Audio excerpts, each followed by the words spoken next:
आदरणीय नरेंद्र जी द्वारा अंग वस्त्र भेंट और पुस्तक का एक एक सेट भेंट सम्मानित मंच को आदरणीय नरेंद्र जी द्वारा। Chairman diamond book depot.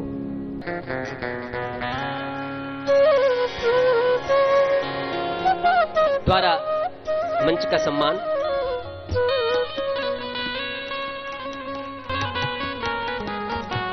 जिनके हम लाडले हमारे जो लाडले,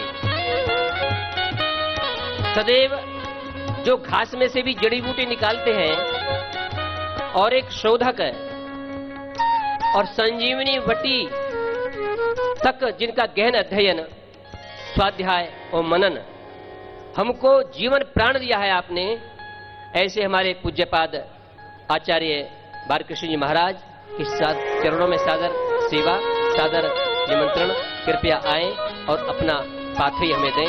आदरणीय आचार्य, आज इस पतंजलि योगपीठ के पवित्र प्रांगण में पुस्तक विमोचन का यह कार्यक्रम जो इसके निमित्त हैं, पतंजलि योगपीठ के बहुत अनन्य, बहुत गहराई से जुड़े हुए श्रद्धेय स्वामी जी के प्रति जिनकी बहुत निष्ठा है, ऐसे परम सम्माननीय माननीय डॉक्टर रमेश पोखरियाल निशंक जी, जो पूर्व में उत्तराखंड के मुख्यमंत्री रहे, वर्तमान में हरिद्वार से सांसद हैं, सभी हमारी भाई बहन, आज संसार में, दुनिया में हम जो भी कर रहे हैं या करने का विचार रखते हैं, उन सारे विचारों के पीछे यदि कहीं कोई शक्ति काम कर रही होती है तो मैं यही कह सकता हूं कि वह हमारी जो संस्कारों की शक्ति है, वही शक्ति काम करती है। संस्कारों के द्वारा ही हम विविध प्रवृत्तियों में प्रवृत्त होते हैं और वो संस्कार की प्राप्ति का यदि कोई सबसे मजबूत और सशक्त साधन है तो वह साहित्य है, वह हमारे प्राचीन जितने भी ग्रंथ और शास्त्र हैं वह है। यदि हमारे ऋषि महर्षि लोग तप करके उस तप के सारांश को उपनिषद, दर्शन और विविध शास्त्रों के रूप में न देते तो आज हम उन ऋषियों को किस तरह से जान पाते या हम अपने जीवन को कैसे सुधार पाते। तो सबसे पहले परमपिता परमात्मा ने इस सृष्टि में उस विद्या को, उस विधा को, उस ज्ञान को ही वेद के रूप में पूरी दुनिया को प्रदान किया। वेद ज्ञान को इसीलिए उसको अपरा विद्या कहा जाता है कि जो है उसको स्वतः प्रमाण माना जाता है कि वेद ज्ञान वह परमात्मा के द्वारा निस्सरित वाणी हम मानते हैं। तो वेद ना होता तो मानव जीवन को जीने के लिए, जीवन के निर्वहन के लिए, जीवन को चलाने के लिए, जीवन की मर्यादाओं को जानने के लिए दुनिया में कुछ ना हो पाता। हम सिर्फ हमारे में, मनुष्य में और शायद पशु में कोई भेद न रहता। तो ज्ञान के द्वारा, साहित्य के द्वारा वह जो विभेद है वह प्राप्त होता है और उसके द्वारा ही हम अपने आप को बुद्धिशाली, समृद्धशाली, ज्ञानशाली ऐसा मानते हैं और ऐसा हम अपने आप को आगे बढ़ाते हैं। तो उसी परंपरा में, क्योंकि जो सत साहित्य होता है, जो जीवन के लिए आगे बढ़ाने के लिए जो सहयोगी होता है, हम उसको ही साहित्य की श्रेणी में रखते हैं। क्योंकि कई बार साहित्य के रूप में हमको वो कुछ भी परोसा जाता है, वहां संस्कार बनने की जगह पर संस्कार बिगड़ते हैं। परंतु मैं बहुत धन्यवाद करता हूं क्योंकि साहित्य सृजन का विनम्र प्रयास पतंजलि योगपीठ के माध्यम से, श्रद्धेय स्वामी जी के आशीर्वाद से वह यज्ञ निरंतर चल रहा है। उसी तरह से सिंगल एक आर्मी की तरह से निरंतर राजनीतिक उतार चढ़ाव, अनुकूलता, प्रतिकूलता, द्वंद्व और संघर्ष, उसके बीच में रह करके भी जो अनवरत साहित्य सृजन में, साहित्य सेवा में लगे हुए हैं, ऐसे माननीय निशंक जी उनको हम बहुत शुभकामनाएं देते हैं। आज आपकी जो 2 कृतियां हैं, भारतीय संस्कृति सभ्यता एवं परंपरा और दूसरी विश्व धरोहर गंगा, माँ गंगा के ऊपर, बहुत ही सुंदर है और अच्छी मुझे लगी, क्योंकि पुस्तक के साथ में इन्होंने गंगोत्री से गंगा जल भी पुस्तक में रख करके सबको प्रदान कर रहे हैं। न केवल पुस्तक में ज्ञान है, ज्ञान के साथ गंगा जल साथ में ही है। तो आपको बहुत शुभकामनाएं। इसी तरह से निरंतर आप यह साहित्य सृजना, हमारी संस्कृति परंपरा को, उसके विलुप्त ज्ञान को लोगों तक सरल भाषा में पहुंचाने का जो प्रयास है, आप गद्य भी लिखते हैं, पद्य में भी लिखते हैं, निरंतर जो आपकी साहित्य साधना है इसी तरह से चलती रहे, क्योंकि जो लेखनी है वो अनवरत चलती ही रहनी चाहिए।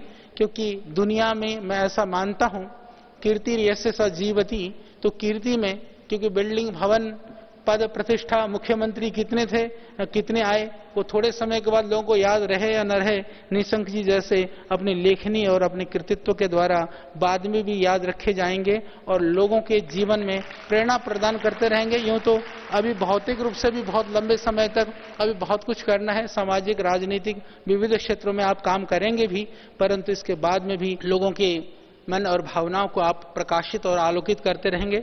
हमारी बहुत शुभकामनाएं। श्रद्धेय स्वामी जी का आशीर्वाद इनको है। परम श्रद्धेय वंदनीय आचार्य महामंडलेश्वर जी यहाँ पर हैं, जूना पीठाधीश्वर, जो हमारे संत परंपरा के वरिष्ठ और अग्रणी संत हैं। तो ऐसे पूज्य संतों का आशीर्वाद उनके साथ है, तो ये बड़ी बात है। तो पुनः मैं इतना ही कहता हुआ कि साहित्य की सृजना आप करते रहें, क्योंकि यह साहित्य से ही देश में, समाज में जो परिवर्तन आएगा। क्योंकि देखो, परिवर्तन या तो लोग सख्ती से, जबरदस्ती से वो लाने का प्रयास करते हैं, पर मैं मानता हूं कि साहित्य से जो परिवर्तन होता है, संस्कृति और हमारी परंपरा को आगे रख करके जो परिवर्तन होता है वो स्थायी होता है, सात्विक होता है, और वही हम सबका ध्येय भी है। तो उसको प्राप्त कराने में आप योगदान बहुत अच्छा दे रहे हैं और आप शक्ति और ऊर्जा से अपनी गति को निरंतर जारी रखें। हमारी बहुत शुभकामनाएं। बहुत बहुत धन्यवाद।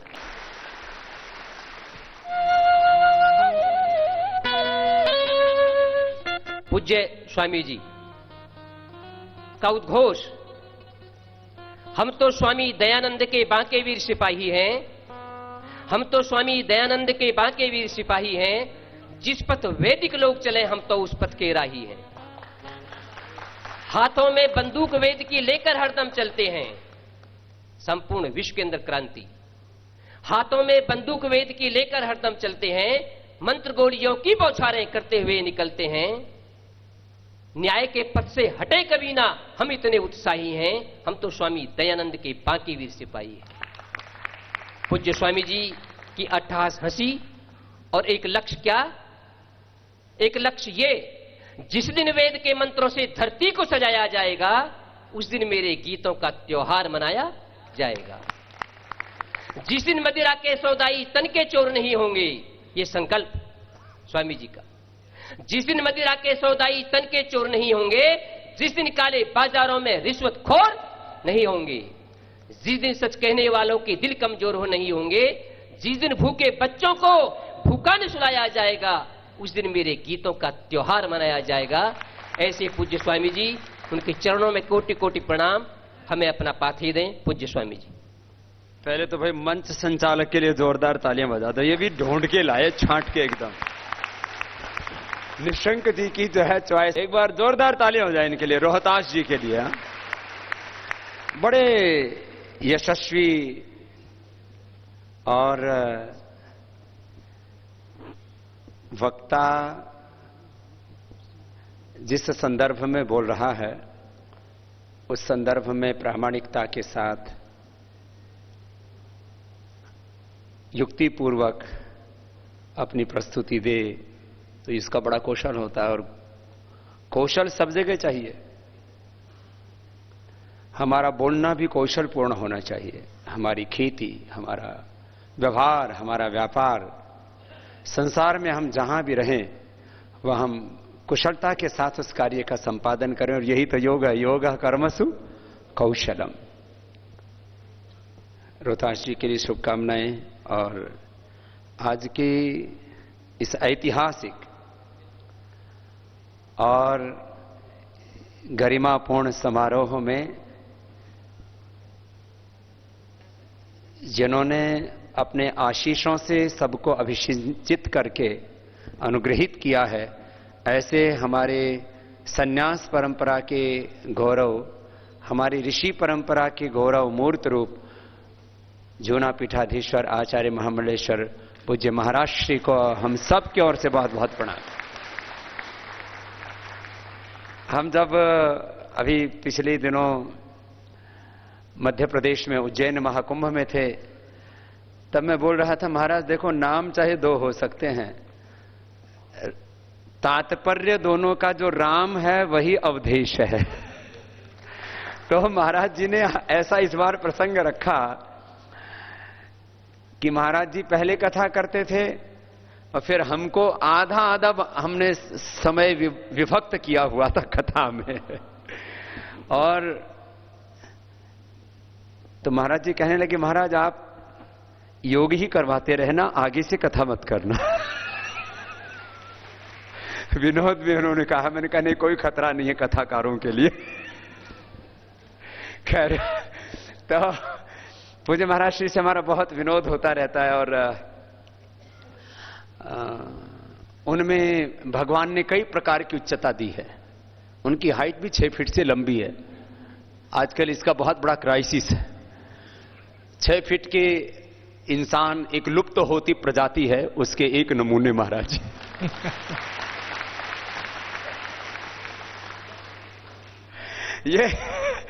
ये तो देखो आज हम थोड़ा विनोद में बोल रहे, महाराज जी बुरा मत मानना है।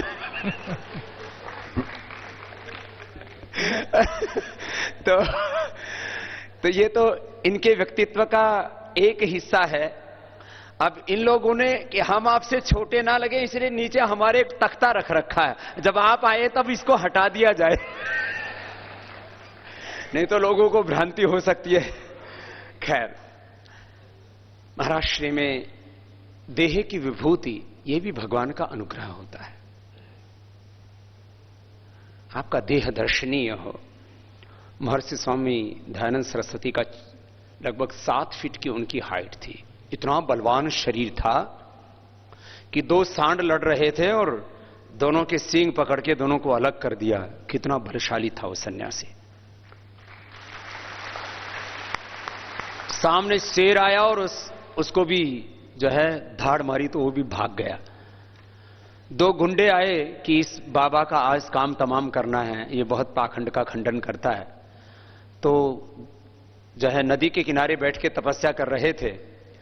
देखा ये बेचारे बहके हुए आए हैं, तो जब उनको वह हानि पहुंचाने का प्रयत्न करने लगे तो एक को इस बगल में दबाया और दूसरे को दूसरे में, और नदी में डुबके लगा के दूसरी तरफ पार निकल गए, वो कहीं और चले गए होंगे। राजा करण सिंह आया और उसने तलवार का जौहर दिखाने की कोशिश की, तो तलवार पकड़ी और उल्टी करके वही तोड़ दी। बोले युद्ध करना हो तो जोधपुर और जयपुर नरेश से करो, मैं एक सन्यासी हूं, वहां जोर दिखाओ अपना। माने शारीरिक बल भी भगवान, शरीर की दिव्यता भव्यता वो भी भगवान की विभूति होती है। तो जो विभूति महर्षि दयानंद सरस्वती जैसे महापुरुषों को हासिल हुई थी, वैसी विभूति हमारे पूज्य महाराज जी अवधेशानंद जी महाराज जी को भी भगवान का ये अनुग्रह है। ये देह की उच्चता और दिव्यता भव्यता तो एक पक्ष है, ज्ञान की उच्चता, साधना की दिव्यता, चरित्र की पवित्रता और हमारी इस ऋषि परंपरा का गौरव पूज्य महाराज श्री में है। और उन्होंने आकर के आज निशंक जी को आशीष दिए हैं। इसका मतलब निशंक जी भी एक बहुत यशस्वी आत्मा है, उनको हमारी बहुत बहुत शुभकामनाएं। और एक साथ इतने महापुरुषों का उनको आशीर्वाद मिल रहा है।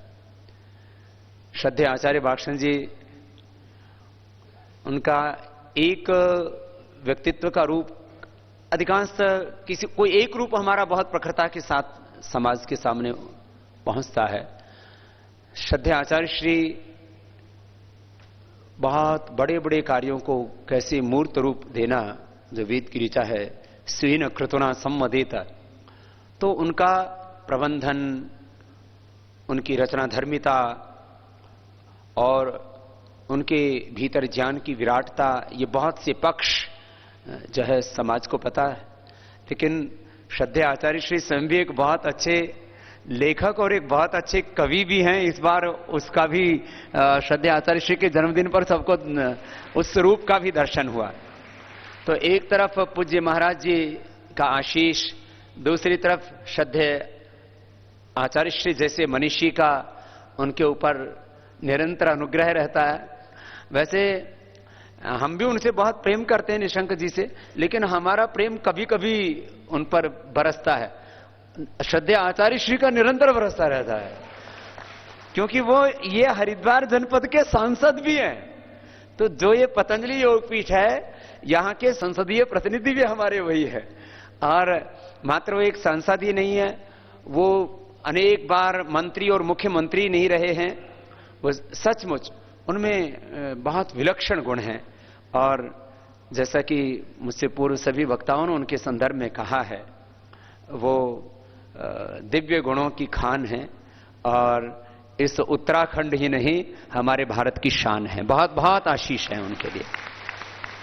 और आज भाई राम कृपाल यादव जी भी आकर के गए, मुझे तो पता ही नहीं था, वो अचानक मैंने पीछे से देखा, मैंने कहा ये कहां से प्रकट हो रहे हैं आज। तो बाद में उन्होंने बताया कि निशंक जी ने उनको जो है राह में आते हुए दूरभाष किया था।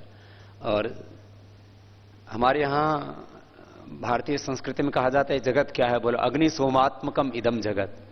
ये जगत क्या है, बोलो अग्नि और सोम दो ही बड़े तत्व इस जगत में। तो अग्नि तत्व तो यहाँ कई रूपों में है ही, इधर सोम तत्व भी है। सोमपाल शास्त्री जी का बहुत बहुत अभिनंदन है, वो किसी सार्वजनिक मंच पर शायद पहली बार आए हैं। ऐसे हमसे तो बहुत मिलते रहे। इनके पिताश्री एक बहुत गौरवशाली परंपरा की वो प्रतिनिधि हैं। और मैं कह रहा था, जब ये भारत के कृषि मंत्री थे तब कृषि मंत्रालय सर्वाधिक चर्चित रहा और सर्वाधिक सृजनात्मक रचनात्मक काम किए कृषि मंत्रालय में। ऐसे जो है वाजपेयी जी के समय में जिन्होंने कृषि के क्षेत्र में एक इतिहास रचा और एक ऋषि पुत्र होने के साथ साथ एक कृषक पुत्र होने का भी धर्म उन्होंने बहुत प्रामाणिकता के साथ निभाया, उनको भी बहुत बहुत अभिनंदन है हमारे। और अभी भी वो कृषि मंत्री नहीं है, लेकिन कृषि के बारे में अब मैं जो है ज्यादा टिप्पणी करूंगा तो शायद ज्यादा हो जाएगा। शायद इस समय के जो लोग उस क्षेत्र में सक्रिय लोग हैं, उनसे भी ज्यादा उस संदर्भ में वो जानते हैं, उसको जीते हैं। और जो है तमाम महापुरुष यहाँ पर हैं हमारे, जो है गुरुकुल कांगड़े विश्वविद्यालय के कुलपति साहब प्रोफेसर जी, विशुद्ध मनुस्मृति हमने जब गुरुकुल में हम पढ़ा करते थे तब से डॉक्टर सुरेंद्र जी की पढ़ी थी। आज वो हमारे बीच में, उनको भी बहुत बहुत हमारी शुभकामनाएं हैं। बड़े विद्वान महापुरुष हैं और उन्होंने बड़ी चिंता व्यक्त की सबसे पहले ही कि जो है ये जो मैकाले की शिक्षा पद्धति का असर अभी तक दूर नहीं हो पाया है। तो इसी साल वैदिक शिक्षा बोर्ड तैयार हो जाएगा और मैकाले की शिक्षा पद्धति का जो सारा अंधेरा है वो भारत से छट जाएगा, ये काम हो जाएगा। तो अब सभी उनको गुरुजी बोल रहे हैं तो हम भी उनको गुरुजी बोल देते हैं। वो ज्ञान वृद्ध हैं, वयोवृद्ध भी हैं और सच में उनमें बड़ी दिव्यता है। उनका भी बहुत बहुत अभिनंदन है एक बार सबके ओर से। तो अब डायमंड बुक्स, तो ये डायमंड वाले पहले से हमसे जुड़े हुए थे। एक भाई अब आज दूसरे भाई भी, ये भी नराणाम इंद्र, जो नरों में इंद्र श्रेष्ठ वो नरेंद्र होता है और इनके यशस्वी पुत्र हैं। दोनों के लिए एक बार बहुत बहुत शुभकामनाएं। तो डायमंड बुक वालों, बुकों में डायमंड जैसी बुक श्रद्धेय आचार्य ने बहुत लिख दी, आप लोगों को भी बहुत सेवा देंगे। एक बार जोरदार अभिनंदन है इनके लिए। और ये बहुत प्रशस्त सेवा कर रहे हैं और इनको आज ये इतना जो गौरवपूर्ण समारोह, ये अनायास अभी 5 दिन पहले ये समारोह की चर्चा हुई। निशंक जी ने कहा कि स्वामी जी कहां करें। अरे मैंने कहा जो है आप कहां जाएंगे, आप यहीं आ जाओ ना पूरे ताम झाम के साथ। तो आज यहां पर आए और बस मैं 2-3 बातें छोटी छोटी कहता हूं। दुनिया में होड़ लगी है आज। यदि पूरे विश्व की सबसे बड़ी चुनौती कहें तो यह कि लोग कहते हैं मैं सर्वश्रेष्ठ हूं, मेरा मजहब, मेरा मत पंथ संप्रदाय वो सर्वश्रेष्ठ है। और इसी चक्कर में बगदादी तबाही मचा रहा है। इसी चक्र में कुछ लोग मुसलमान बनाने में लगे हैं, कुछ ईसाई बनाने में लगे हैं, कुछ मिसाइल बनाने में लगे हैं, कुछ बम बनाने में लगे हैं। ये जो सर्वश्रेष्ठता का अहंकार है, उसको हमें तोड़ना पड़ेगा और ये भाव लोगों के भीतर ये गौरव पैदा करना पड़ेगा कि मैं सर्वश्रेष्ठ नहीं, सभी सर्वश्रेष्ठ हैं। और ये उद्घोष करती है भारतीय संस्कृति, यत्र विश्वम भवत्येक नीडम अमृतस्य पुत्र। हम सभी ईश्वर की संतानें हैं। कोई खुदा के नाम पर, कोई अल्लाह के नाम पर, कोई अलग अलग भगवानों के नाम पर, ये कहां जो है हम लोग सत्य से कहीं दूर होते जा रहे थे। भारतीय संस्कृति, सभ्यता एवं परंपरा, और इस भारतीय संस्कृति सभ्यता परंपरा के जितने भी अंग हैं, उसके जितने भी पहलू हैं, उन अब एक छोटी सी पुस्तक में इतने विशाल दर्शन को, जो वेदों, दर्शनों, उपनिषदों, रामायण, महाभारत, गीता, पुराणों में इतना वैदिक साहित्य, संस्कृति, सभ्यता इतनी समृद्ध है, उस सारी संस्कृति, सभ्यता और परंपराओं को एक पुस्तक में समेटना बड़ा मुश्किल कार्य है। लेकिन छोटी छोटी बातों से लेकर के हमारे आस्था के जितने भी प्रतीक हैं, व्रत हैं, त्योहार हैं, आरती है, उपवास है, उपासना, और जितने भी इस वैदिक संस्कृति सभ्यता के मूल ग्रंथ हैं, वेद, उपनिषद, स्मृतियां, उन सब का समावेश, और इसके साथ साथ जो हमारी दान की, पुण्य की और अलग अलग प्रकार की अतिथि देवो भव आदि की जो गौरवशाली हमारी परंपराएं हैं, और चतुर्वर्णाश्रम धर्म और 16 संस्कार, माने इतने सारे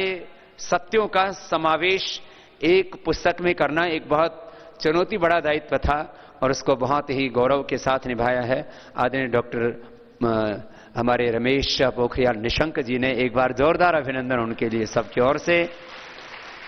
और अब ये पूरी पुस्तक को मैं ही आपको बता दूंगा तो फिर आप पढ़ेंगे क्या, इसलिए जो है पूरा प्रश्न पत्र आउट नहीं करना चाहिए, तो आप पढ़ना इसको बहुत अच्छे से।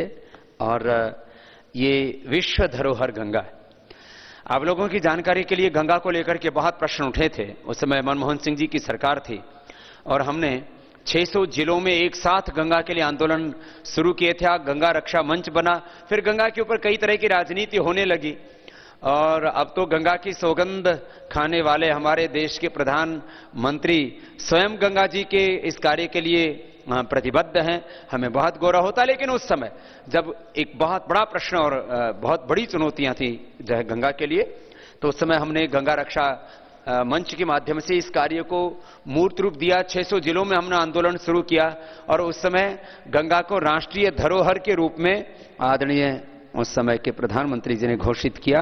वो गौरव भी पतंजलि योगपीठ को जाता है, और उसमें हमारे महापुरुषों का बहुत आशीर्वाद रहा। और ये एकमात्र उसको धरोहर घोषित कर देने मात्र से बात नहीं बनी, ये तो एक सातत्य का पुरुषार्थ है, और उस दिशा में बहुत कुछ करने की आवश्यकता है। आदरणीय मोदी जी और हमारी प्यारी बहन उमा जी उस दिशा में बहुत बड़ा कार्य कर भी रहे हैं। तो विश्व धरोहर गंगा, ये भी एक बहुत ही श्रेष्ठ पुस्तक का, जिसमें इतने सुहाने चित्र हैं और इतना सुहाना गंगा जी का वर्णन है, और गंगा की अपने आप में एक बहुत उसकी उदात्तता, पवित्रता और उसकी पौराणिकता, उस वैदिक काल से लेकर के आधुनिक काल तक उसकी एक बहुत गौरवशाली परंपरा रही है। तो उस परंपरा को बहुत दिव्यता के साथ समेटा है विश्व धरोहर गंगा। उसके लिए भी बहुत बहुत अभिनंदन है निशंक जी को। और इसका तो जैसी गंगा जैसी पावन है, तो ऐसी उस पुस्तक की पैकेजिंग भी बहुत सुंदर की है साहब। इतनी बढ़िया पैकेजिंग। पहले तो मैं देखा, मैंने कहा पुस्तक है कहां, तो ऐसे देखा तो इसमें कहा पुस्तक किधर है, तो फिर ये बीच में से निकली, और इसमें फिर ये जो साथ में गंगोत्री जी से, माने जो पवित्र धाम गंगोत्री का गंगा जल भी इसके अंदर है। पहले तो मैंने देखा, मैंने कहा क्या डॉक्टर साहब इसमें परफ्यूम है क्या, क्योंकि इसकी जो पैकेजिंग है वो परफ्यूम जैसी बोतल में की है। क्यों महाराज जी, ऐसा ही अद्भुत है ना। तो इसके लिए एक बार जोरदार अभिनंदन हो जाए। पूज्य महाराज श्री भी कह रहे हैं अद्भुत है।